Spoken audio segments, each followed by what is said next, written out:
اور جب لقمان علیہ السلام نے اپنے بیٹے کو نصیحت کرتے ہوئے کہا کہ یا بنی لا تشرک باللہ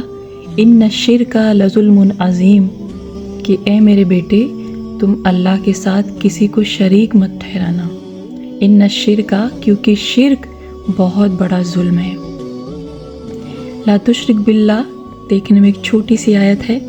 لیکن پوری دنیا کا گناہ ایک طرف اور اللہ کے ساتھ شریک ٹھہرانے کا گناہ ایک طرف، یہ اتنا بڑا بھاری گناہ ہے نا، جس کے بارے میں آپ سوچ بھی نہیں سکتے کہ اس کی کتنی بڑی سزا اللہ دے سکتا ہے۔ یوں تو دنیا میں بہت بڑے بڑے گناہ ہیں، لیکن اگر آپ نے اللہ کے ساتھ کسی کو شریک ٹھہرا دیا نا، وہ گناہ اللہ کو بالکل بھی نہیں پسند ہے۔ پھر چاہے اس کی عبادت میں آپ نے کسی کو شریک ٹھہرایا یا پھر اس کی محبت میں، خالص آپ کو یہاں پر اللہ سے محبت کرنی ہے، اور اللہ اس چیز کو پسند ہی نہیں کرتا ہے کہ آپ اس کے ساتھ کسی کو بھی شریک ٹھہراؤ۔ لیکن اگر آپ آج دنیا کی طرف دیکھیں گے نا، تو ہر جگہ اور ہر چیز میں انسان اللہ کے ساتھ شریک ٹھہرا رہا ہے، اور یہی وجہ ہے کہ پوری دنیا کے لوگ آج اتنی بڑی بڑی آزمائشوں سے گزر رہے ہیں، اور وہ اندازہ بھی نہیں لگا پا رہے ہیں کہ کس گناہ کی ان کو سزا مل رہی ہے۔ وہ نماز بھی پڑھ رہے ہیں، قرآن کی تلاوت بھی کر رہے ہیں، لیکن ساتھ ہی ساتھ وہ سارے گناہ بھی کر رہے ہیں جس سے اللہ نے ان کو منع کیا ہے، اور اس کے ساتھ ساتھ شرک جو دنیا کا سب سے بڑا گناہ ہے، جس میں اللہ کو یہ منظور ہی نہیں ہے کہ وہ بندے کو معاف کرے جب تک کہ وہ سچی توبہ نہ کر لے، یعنی اپنی موت سے پہلے جب تک اس نے سچی توبہ نہیں کیا، اللہ اس کی بخشش نہیں کریں گے، کیونکہ شرک اتنا بڑا گناہ ہے اور اتنا بھاری گناہ ہے جس کے بارے میں آپ کبھی سوچ بھی نہیں سکتے ہیں۔ جب اللہ نے خود اپنے بندوں سے فرما دیا ہے کہ تمہیں اگر کسی چیز کی ضرورت ہے نا، مجھ سے مانگو، کوئی چھوٹی چیز ہے تو بھی مجھ سے سوال کرو، شرم نہیں کرو، مجھے شرم نہیں آتی اپنے بندے کی بات کو سننے میں اور اس کو کچھ بھی دینے میں۔ اگر کوئی بڑی چیز ہے نا، تو بھی آپ کو اس میں تعجب نہیں کرنا ہے کہ یہ کیسے ملے گی، کیونکہ ذریعہ اللہ کو بنانا ہے، اسباب اللہ پیدا کرے گا، بس آپ کو اپنا سوالیہ ہاتھ اس کے سامنے رکھنا ہے، اور اپنی زبان سے اللہ سے اپنی ان تمام پریشانیوں کا تذکرہ کرنا ہے جو آپ کی زندگی میں چل رہی ہے۔ اللہ نے تو یہاں تک بھی کہا ہے نا کہ اگر تم میرے سامنے ہاتھ بھی نہیں پھیلاؤ گے، تم مجھ سے اپنے زبان سے اقرار بھی نہیں کرو گے نا، تو بھی میں تمہاری دل کی تکلیفوں کو سمجھ لوں گا اور تمہاری تکلیفوں کو دور کر دوں گا، لیکن ایک بار میری طرف چل کے تو آؤ، اے میرے بندو ایک بار مجھ سے مانگ کے تو دیکھو۔ لیکن آپ یہاں پہ کیا غلط کر رہے ہیں؟ آپ اللہ کو مانتے ہیں، نمازیں بھی پڑھ رہے ہیں، قرآن کی تلاوت بھی کر رہے ہیں، لیکن آپ اس کے ساتھ ساتھ مزاروں کی زیارت بھی کر رہے ہیں، وہ مزار جہاں پہ اللہ نے عورتوں کو جانے سے منع کیا ہے، اور تو اور آپ وہاں پہ جاتے بھی ہیں اور چادریں بھی چڑھاتے ہیں اور پھول بھی وہاں پہ چڑھا کے آتے ہیں، سجدے وہاں پہ کر رہے ہیں۔ یہی ہے شرک۔ اللہ کے سوا اگر آپ نے کسی اور کے سامنے سر جھکایا، اپنا سجدہ کیا نا، یہ ہے دنیا کا سب سے بڑا گناہ، اسے ہی کہتے ہیں شرک۔ ایسی بہت ساری چیزیں ہیں جس میں آپ شرک کر کے بہت بڑے گنہگار بن جا رہے ہیں۔ پھر آپ نمازیں بھی پڑھ رہے ہیں، آپ کی ساری تسبیحات بھی چل رہی ہیں، آپ کی تلاوت بھی چل رہی ہے، لیکن پھر بھی آپ کی زندگی میں سکون نہیں ہے، کیونکہ آپ نے اس چیز کی طرف دھیان دیا ہی نہیں ہے جہاں پر آپ کا سب سے زیادہ دھیان ہونا چاہیے۔ اللہ کو یہ بات بالکل منظور ہی نہیں کہ اس کا بندہ جسے وہ ماں باپ سے زیادہ بڑھ کے پیار کرتا ہے، دنیا میں سب سے زیادہ جو انسان کے قریب ہوتا ہے، وہ اللہ سے دغا کر کے، اللہ کو دھوکہ دے کے کسی اور کے در پہ جا کے سر کو جھکاتا ہے اور وہاں سے مانگتا ہے۔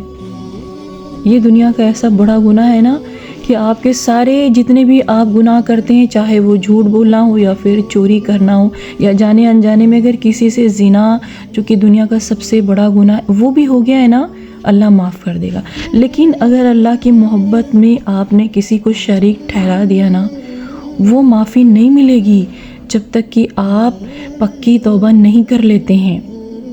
اسے آپ معمولی سمجھتے ہیں، مزاروں پہ جا کے چادریں چڑھانا اور باباؤں سے مانگنا، اسے آپ بہت معمولی گناہ سمجھ رہے ہیں، لیکن یہ بہت بڑا گناہ ہے جس کی وجہ سے آپ کے اوپر اللہ اتنا زیادہ ناراض ہوتا ہے نا، اتنا زیادہ ناراض ہوتا ہے، اسے اتنی تکلیف ہوتی ہے نا جسے آپ محسوس بھی نہیں کر سکتے ہیں۔ جب اس نے خود کہہ دیا ہے کہ اگر تمہارے گھر میں نمک کی بھی کمی ہے تو مجھ سے مانگو،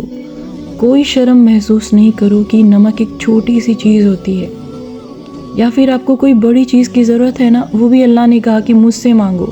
تم اس چیز کی فکر چھوڑ دو کہ وہ کیسے ملے گی، کیونکہ ذریعہ بنانا اللہ کا کام ہے، اور آپ نے اگر کوئی چیز دل سے مانگی ہے نا تو یہ اللہ کے ذمے ہو گئی ہے، وہ آپ کو دے دے گا، بس یقین کرنے کی بات ہے۔ لیکن افسوس کہ یہاں لوگ اللہ پہ یقین چھوڑ کے باباؤں پہ یقین کرتے ہیں اور اپنی زندگی کی چھوٹی سی مشکل کو بہت بڑی مشکل بنا لیتے ہیں، کیونکہ جب آپ کسی بابا کے پاس جاتے ہیں نا اور وہ آپ کو یہ بتا دیتا ہے کہ فلاں بندے نے آپ کے اوپر یہ تعویذ کیا ہے، وہاں پہ آپ کا دو بھاری نقصان ہو جاتا ہے۔ ایک نقصان یہ کہ آپ اللہ کو چھوڑ کے اللہ کے بندے کے پاس اپنا سوالیہ ہاتھ پھیلانے چلے گئے، اور دوسرا نقصان یہ کہ اس نے آپ کو یہ بتا دیا کہ فلاں بندے نے آپ کے اوپر تعویذ کر دیا ہے، آپ کی روزی روٹی بند کر دی گئی۔ وہاں پر آپ کی پرابلم ختم نہیں ہوتی ہے بلکہ آپ کی ایک نئی پرابلم شروع ہو جاتی ہے۔ پھر اس طریقے سے آپ چکر کاٹتے رہتے ہیں باباؤں کے اور مزاروں کے، اور ایک دن ایسا ہوتا ہے کہ آپ مشرک ہو جاتے ہیں، یعنی کہ اللہ کے ساتھ آپ شریک ٹھہرا دیتے ہیں انسانوں کو۔ چھوٹے چھوٹے بچے آپ کے گھر میں بیمار ہوئے، آپ ماں ہیں، اگر آپ چاہیں تو ان کے اوپر قرآن کی تلاوت پڑھ کے خود دم کر سکتے ہیں، لیکن آپ یہاں پہ باباؤں کا چکر شروع کر دیتے ہیں، اور آپ کا بچہ چھوٹا ہے تبھی سے گلے میں تعویذ لٹکا دیا اس کے۔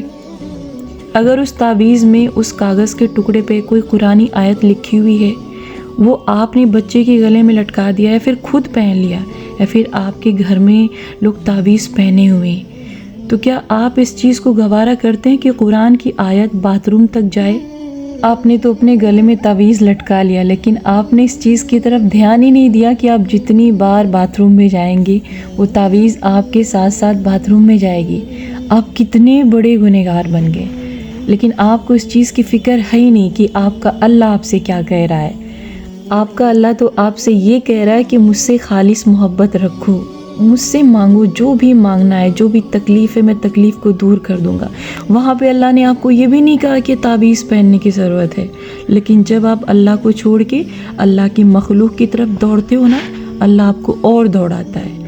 آپ اس میں نہ جانے کتنے سال نکال دیتے ہیں دوڑتے دوڑتے، لیکن آپ کو اس چیز کی فکر ہی نہیں ہوتی ہے کہ آپ کا رب جو آپ سے سب سے زیادہ محبت کرنے والا ہے وہ کتنا زیادہ آپ سے ناراض ہو گیا ہے۔ اس چیز کو آپ ہمیشہ یاد رکھیے گا کہ اگر آپ اللہ کو چھوڑ کے اللہ کی مخلوق کے سامنے جا کے ہاتھ پھیلائیں گے نا، خاص کر باباؤں کے پاس، اللہ آپ کو دوڑاتا رہے گا، اتنا دوڑائے گا کہ آپ تھک جائیں گے، کیونکہ جب اللہ ناراض ہوتا ہے نا تو آپ کو اللہ سے کوئی نہیں بچا سکتا ہے۔ اگر اللہ آپ کو سزا دینے پہ آ جائے نا تو دنیا کی کوئی بھی طاقت ایسی نہیں ہے جو روک سکے آپ کو، اور اگر اللہ آپ کو فائدہ پہنچانا چاہے نا تو دنیا کی کوئی بھی طاقت ایسی نہیں ہے جو اللہ کے فائدے سے آپ کو روک سکے۔ تو جو ہوتا ہے وہ اللہ کی مرضی سے ہوتا ہے۔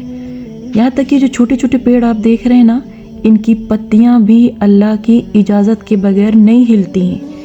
تو جب یہ چھوٹی چھوٹی پتیاں اپنے مرضی کی مالک نہیں ہیں تو آپ کس بیس پہ یہ چیز کہہ سکتے ہیں کہ فلاں نے آپ کی روزی روٹی بند کر دی ہے؟ آپ کا یہاں پہ ایمان کمزور ہے، آپ کا ایمان اور عقیدہ پختہ ہے ہی نہیں اللہ کو لے کر،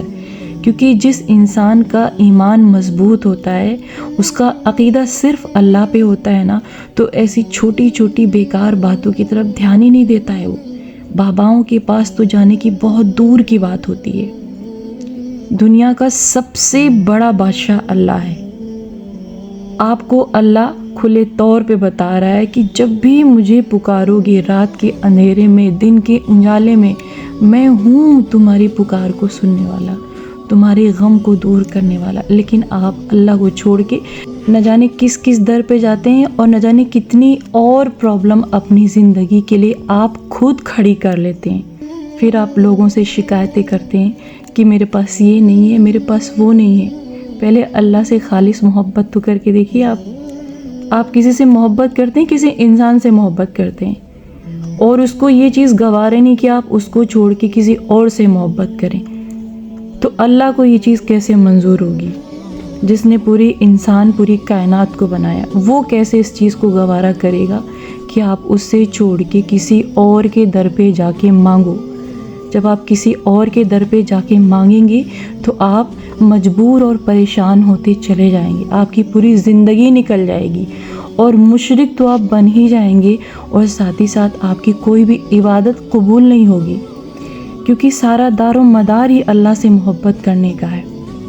جب آپ اللہ سے محبت کریں گے، آپ کی دنیا آباد ہوگی، آپ کی آخرت بھی آباد ہوگی. تو پلیز اللہ کے واسطے، اگر اب تک آپ نے اللہ کے ساتھ کسی کو شریک ٹھہرایا نا، آج ہی توبہ کر لیجئے.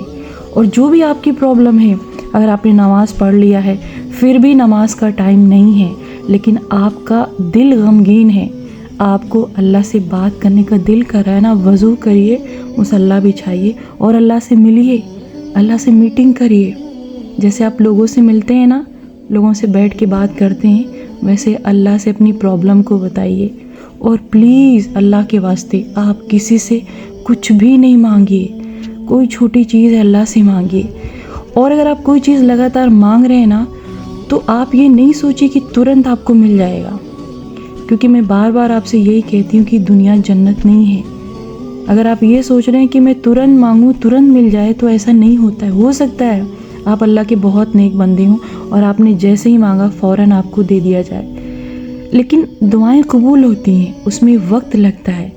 اور کوئی بھی چیز جب بندے کے حق میں بہتر ہوتی ہے نا، تبھی اللہ اس چیز کو قبول کرتا ہے. یہاں دنیا میں آپ کسی سے محبت کرتے ہیں، اگر آپ کے بھلے برے کے لیے وہ آپ کو سمجھاتا ہے، آپ اس کی بات مان لیتے ہو. لیکن اللہ جو آپ سے سب سے زیادہ محبت کرتا ہے، وہ بار بار آپ کو قرآن میں سمجھا رہا ہے، ہر ایک آیت میں آپ کو تنبیہ کیا جا رہا ہے، یہ مت کرو وہ مت کرو، لیکن آپ قرآن کو لائٹلی لے رہے ہیں. آپ دنیا کی ہر تعلیم کو بہت زیادہ اہمیت دے رہے ہیں، لیکن قرآن جو آپ کو زندگی جینے کا طریقہ سکھاتا ہے، اسے آپ لائٹلی لے رہے ہیں. یہیں پر آپ ہر پرابلم کے شکار ہو جاتے ہیں اور پھر آپ کو اللہ سے شکایت ہو جاتی ہے. جب آپ اللہ کے ساتھ کسی کو شریک ٹھہرا دیتے ہیں تو پھر اللہ آپ کی کیسے سنے گا؟ آپ خود سوچیے نا اس چیز کو، کہ ایک ماں باپ اپنے بچے کو بہت زیادہ محبت کرتے ہیں، وہ ان کے لیے ہر چیز دینے کو تیار ہیں، لیکن بچہ اپنے ماں باپ کو چھوڑ کے جا کے پڑوسیوں سے سوال کر رہا ہے، تو کیا ماں باپ کو یہ چیز پسند آئے گی؟ کیا ماں باپ اس چیز کو گوارا کریں گے کہ اس کا وہ لاڈلا، اس کا وہ بچہ جسے وہ جان سے زیادہ چاہتے ہیں، وہ اپنے ماں باپ سے چھوڑ کے پڑوسیوں سے جا کے مانگے؟ تو اللہ جو آپ کے ماں باپ سے 70 گنا کریم اور رحیم ہے، آپ اس سے چھوڑ کے باباؤں کے در پہ کیسے چلے جاتے ہیں؟ کیسے آپ بھول جاتے ہیں اللہ کی محبت کو، اور کیسے آپ اللہ کے اتنے بڑے نافرمان ہو جاتے ہیں؟ تو جو عورتیں، جو مرد مزاروں پہ جاتے ہیں اور اللہ کو چھوڑ کے اللہ کے بندوں سے مانگ رہے ہیں جو خود مٹی میں دفن ہیں، وہ کیا آپ کو دیں گے؟ جو ایک سبحان اللہ کہنے کے بھی محتاج ہیں، یا پھر وہ جو ابھی زندہ ہیں، وہ بابا. کوئی آپ کو کوئی بھی نفع نقصان نہیں پہنچا سکتا ہے. آپ اس چیز کو مان لیجئے پورے یقین کے ساتھ کہ دنیا میں جو بھی ہوتا ہے صرف اللہ کرتا ہے، وہ اس کے علاوہ نہ کسی کو غیب کا علم ہے، نہ کسی اور چیز کا علم ہے. اور دوسری بات، اگر کسی بابا کے پاس آپ جاتے ہیں اور وہ کوئی آپ کو ادھر ادھر کی باتیں کرتا ہے نا، تبھی آپ سمجھ لیجئے کہ اگر وہ اچھا انسان ہوتا یا پھر ایک عالم اور کامل اور نیک انسان ہوتے نا، تو آپ کو یہ چیز وہ کبھی نہیں بتاتے کہ فلاں بندہ نے آپ کی روزی روٹی بند کرا دیا ہے، یا کسی اور نے آپ کے ساتھ کوئی تعویذ کرا دیا ہے آپ کو بیمار کرنے کے لیے، آپ کو پریشان کرنے کے لیے. کیونکہ انہیں پتہ ہوتا ہے کہ جو کچھ بھی ہوتا ہے وہ اللہ کی مرضی سے ہوتا ہے. لیکن جو لوگ کوئی علم نہیں رکھتے ہیں نا، وہ صرف پیسے کمانے کے لیے بیٹھے ہوتے ہیں نا، جب آپ ان کے پاس جاتے ہیں اپنا علاج کرانے، جہاں کہ آپ کو کبھی بھول کر بھی نہیں جانا چاہیے،